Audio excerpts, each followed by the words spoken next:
전 정부를 탓하거나 현 정부를 탓하는 이야기들이 계속 나오고 있는데 정경희 국민의힘 원내부 대표 같은 경우에는 문재인 정권 말미에 대회를 1년 연기해달라 이런 요청한 사실이 있다고 주장을 했어요.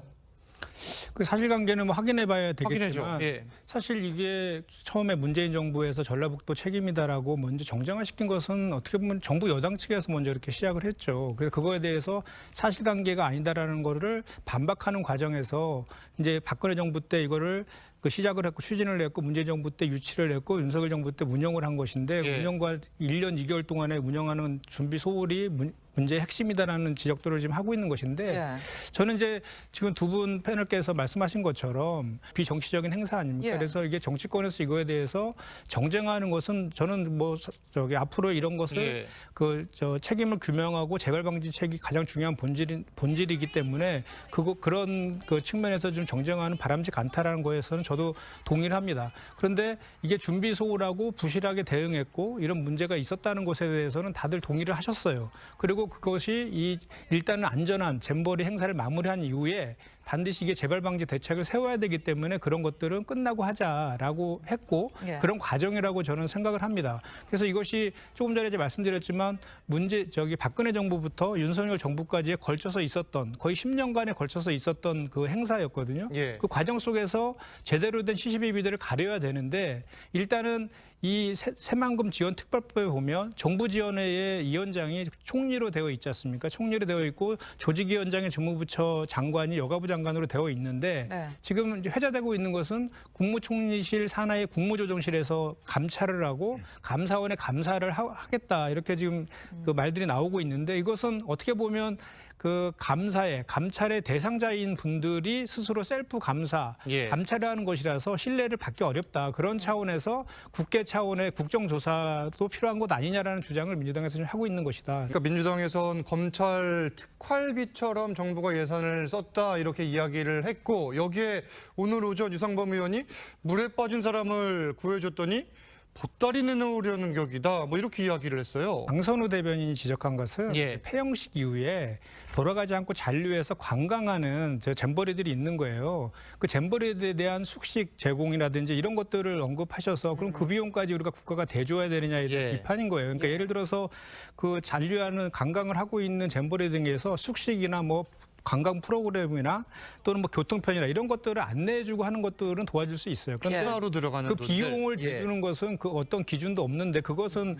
그 전에 다른 잼버리 대회도 끝나고 나서 남아서 자체적으로 예. 관광을 즐기고 돌아가는 경우가 있지 않습니까? 그런 비용까지 대주는 것을 지적한 것이라는 말씀 드립니다. 이 잼버리 대회는 대규모 야영 행사를 통해서 열정과 이렇게 친분을 쌓고 이렇게 호연직을 키우는 그것이 본래의 행사 취지잖아요. 그렇죠. 그런데 어쨌든 이게 문제가 생겨서 폭풍 등으로 해서 문제가 생겨서 이제 약간 프로그램들이 많이 변경이 됐는데 그런 과정에서 범정부 차원의 지원 등을 통해서 안전하게 행사가 마무리된 거는 저는 인정해야 된다고 생각하고 잘했다고 생각합니다. 그럼요. 예. 근데 다만 이런 거죠. 그러니까 이게 K-팝 행사가 성황리에 잘 마무리돼서 이 행사가 성공적으로 개최했다라는 것은 별개의 문제인 거죠. 예. 원래의 취지와 다르게 한 거잖아요. 그래서 지금 세계 스카우트 연맹 사무총장이 그런 뼈 있는 말 했잖아요. 이렇게 관광 여행하는 잼버리는 처음이다. 예. 뼈 있는 얘기를 했어요. 그러니까 본래의 잼버리 취지와는 다르게 간 것은 분명한 사실이에요. 그렇기 때문에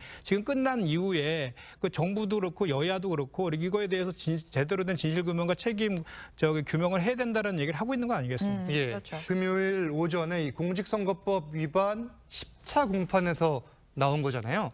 이틀 정도 지났는데 어떻게 들으셨고 어떻게 생각을 하세요? 사실 예. 저도 원외 정치위원장인데 예. 많은 행사에 다니면서 많은 분들을 한꺼번에 많이 뵀거든요.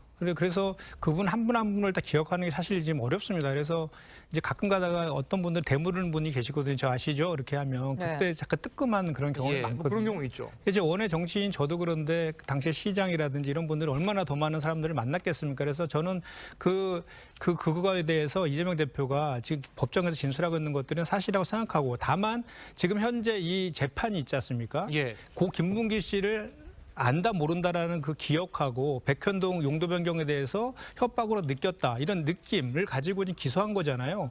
이 근거 그 법률은 이제 형법제 250조 1항의 그 허위사실 공표죄입니다. 이 허위사실 공표는 그런 내용이 그거예요. 당선될 목적으로 허위사실을 공표했을 때 성립되는 범죄인데 이게 기본적으로 고 김문기 씨를 모른다는 것은 사실이 아니라 주관적 인식이라는 겁니다. 그래서 판례도 이 사실에 대해서 그 구체적 공간과 시간 속에서 증명 가능해야 된다는 게 일관된 판례의 입장이거든요. 예. 그런데 지금 방송에 나가서 한 얘기는 성남시장 재직 시절에 개인적으로 몰랐다. 이렇게 친소관계를 얘기한 거예요. 그렇기 때문에 저는 이게 사실관계가 아니라 250조 1항에 해당하는 그 사실관계도 아닐 뿐만 아니라 예. 주관적 인식이기 때문에 범죄 구성 요건 자체가 성립이 안 된다라는 저는 말씀을 좀 드리고 싶고 같은 잣대로 보면 윤석열 당시 후보도 김만배 씨 모른다라고 했잖아요. 그거에 대해서 검찰은 똑같은 주관적 인식이기 때문에 각하 처분했습니다.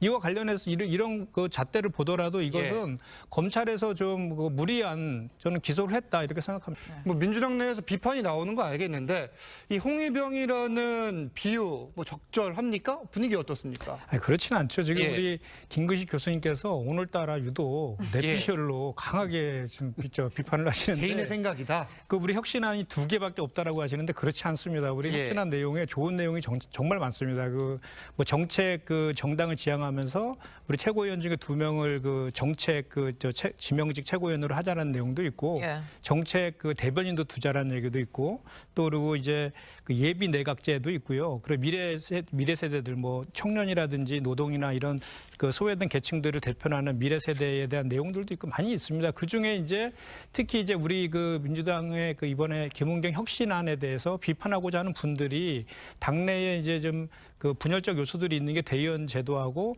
다선 의원 뭐 용태 건고 이 내용인데 이 2가지만 딱 꼭 찍어가지고 이제 비판하는 거죠.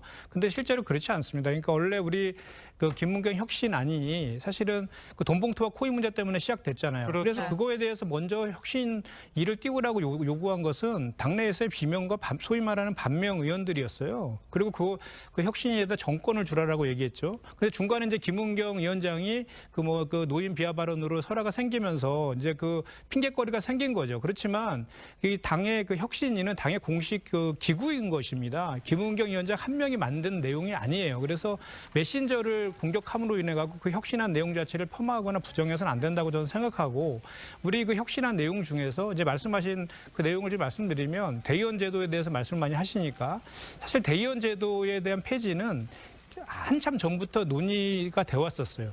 지난 그 이재명 대표가 당대표를 뽑히기 전에 전당대 준비에서 전당대 룰을 바꿀 때 원래 45%였던 걸 30%로 축소할 때도 그때였습니다. 예. 이재명 대표가 대표 시절에 한 것이 아니에요. 그리고 제가 그때 비대위원이어서 그 룰 개정할 때 제가 관여해서 잘 알고 있는데 그 이후에 대의원 제도 폐지에 대한 요구에 대해서는 차기 지도부에서 논의한다 이렇게 넘어간 거예요. 그런데 그 논의를 이제 논의하는 과정 속에서 반대로 이 지금 대의원 제도의 이제 사실 폐지가 아니라 1인 1표 하자는 거죠. 대의원 제도는 정당법상 없을 수 없습니다. 그래서 지금 대의원제 1인 1표를 주장하는 측에서도 대의원의 그런 권리라든지 이런 것들은 별도의 그 규정으로 얼마든지 둘 수 있다라고 지금 주장하고 있는 것인데 이 대의원 제도 폐지와 대의원 제도 1인 1표와 관련해서는 이재명 대표를 딱 그 중앙에 두고 해석을 하니까 그렇게 해석이 되는 거예요. 그런데 제가 아까도 말씀드렸지만 대의원 제도의 1인 1표에 대해서는 이재명 대표가 주장한 것이 아니고 이재명 대표가 직접적으로 지금 연관되지도 않습니다. 그런데 근데 무슨 말씀인지 알겠는데 뭐 취지도 알겠고 어떻게 나아가겠다는 것도 알겠는데 사실 민주당 내에서 반발이 워낙 거세잖아요. 그래서 제가 이제 그 힘을 말씀을 받을 수 있겠습니까? 그 말씀 드리려고 하는 건데 저희가 이제 혁신을 통해서 총선 승리를 나아가야 되는데 그 혁신도 중요하지만 또 당의 통합도 중요해요. 그래서 이제 혁신안이 나왔기 때문에 이 혁신안을 가지고 당내에서 이제 논의들이 이어갈 것 아닙니까? 그 논의하는 과정 속에서 다양한 의견들의 목소리를 듣고 잘 정리해 나가는 그런 지혜가 좀 필요한 시점인 건 분명한. 지금 현재 제도에서도 이재명 당대표가 77.7%로 역대 최다 득표했어요. 그러니까 같은 논리로 뭐 예를 들어서 이재명 대표가 누구 후보 민다라고 하면 지금처럼 비슷하게 나올 가능성이 높거든요. 그리고 또 하나는 지역구도 타파하기위해서 전국 정당화하기 위해서 대의원제도 도입됐다고 하셨는데 실제로 보면은 이번에 그 최고위원을 구성하고 있는 분들을 보세요. 우리가 당원이 가장 많다고 하는 호남 있죠. 호남의 송갑석 최고위원 출마인데 떨어졌어요. 그리고 이번에 지명직 최고위원이 2명인데 항상 오히려 TK나 경북 쪽 부울경을 배려해서 지금 송은숙 최고위원이 지명직 최고위원으로 그쪽을 대변하고 있거든요. 그리고 송갑석 최고위원도 떨어졌지만 호남 목소리는 들어가고 있고 그래서 실제로 그렇게 전국 정당화에 되는 모습이라든지 이런 것들은 제가 좀 전에 말씀드렸지만 이렇게 1인 1표제가 아니라 1인 다표제인 대의원 그 제도를 유지함으로써 유지되는 것이 아니라 부울경이라든지 TK나 경북 쪽에 있는 당원들의 목소리를 더 담아낼 수 있는 그런 별도의 제도들을 만들므로 해서 보완해 나가는 게 근본적인 해결책이다. 이 말씀을 드리는 거예요. 알겠습니다. 검찰 소환에 대해서 민주당에서는 김대중 전 대통령 납치 사건에 빗대서 검찰을 압박하고 있습니다. 이 대표는 민주주의가 위협받고 있다 이런 주장을 했거든요. 네, 뭐 이제 불가능한 일을 벌이고 있으니 문제라고 민주당은 이제 지적하고 있는 것이고요. 그 이재명 대표가 그 이제 김대중 대통령과 본인을 등치시키려는 것은 아니고 다만 이제 국가가 지금 그 당시에는 군대를 동원한 것이 검찰로 바뀌었을 뿐이고 그 국가가 그런 그 뭐랄까 이렇게 그 정치인을 탄압하는 그런 것들이 이제 비슷하다. 그래서 이건 국가폭력이다. 이렇게 이제 비유적으로 표현을 한 것이라고 저는 보고요. 저는 이제 이렇게 생각합니다. 이번에 이제 체포동의안이 소환하고 체포동의안이 국회로 넘어올 거라고 생각하는데 그 법원에 이제 출석했을 때 저는 영장이 기각될 가능성이 대단히 높다고 저는 기각될 가능성이 저는 높다. 기각될 가능성이 대단히 높고 그렇게 됐을 때 정부 여당은 대단한 후폭풍을 맞이할 것이다. 저는 그렇게 이제 전망합니다. 왜냐하면 백현동 건이나 대북 송금권 관련해서는 지금 현재 어떤 이재명 대표가 연관됐다는 물증은 없어요. 그나마 지금 나오고 있는 것이 이화영 그 전 부지사의 진술이 오락가락하고 있다는 정도이고 그것도 22일 날 법정에서 살펴봐야 되는데 가사 이화영 전 부지사의 진술이 번복이 된다 하더라도 제3자 뇌물죄로 공수 유지를 할 수 있는가는 저는 또 그거 자체도 저는 의문이거든요. 왜냐하면 이재명 당시 경기도지사가 그 쌍방울의 기업의 이익을 위해서 어떤 북한과 관련된 사업에 대해서 인허가권이 있는 것도 아니고 권한도 없는데 그것이 제3자 뇌물로 규율할 수 있는 그 법리 자체가 저는 이해가 되지 않거든요.